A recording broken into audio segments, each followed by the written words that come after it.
ஸ்டாலின் வந்து உங்களுடன் ஸ்டாலின் ஒரு விளம்பரத்தை அடிச்சு வீடு வீடா வந்தாங்களா?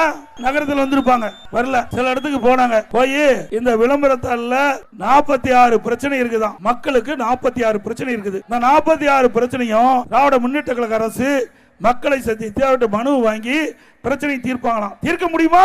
இன்னும் இருக்குது 7 மாசம் தான் ஆயுள் காலம் திமுகவுக்கு. இந்த 7 மாசத்துல எப்படி இவ்வளவு பிரச்சனை தீர்க்க முடியும்? ஆனா ஒண்ணு, ஸ்டாலின் வந்து எல்லாமே ஆட்சிக்கு வந்து முதலமைச்சர் ஆட்சிக்கு வந்தா பிரச்சனை தீர்ப்பாங்க. ஆனா நம்முடைய தமிழ்நாடு முதலமைச்சர் பிரச்சனையை கண்டுபிடிச்சிருக்கார். 46 பிரச்சனை மக்களுக்கு இருப்பதாக கண்டுபிடிச்சிருக்கார். அதுக்கு தான் அவர் முதலமைச்சர். சரி, மனு வாங்கினாங்க. இந்த மனுவை முறையா கொண்டு போய் சம்பந்தப்பட்ட அதிகாரி கொடுத்தாங்கன்னா அதுவும் இல்லை.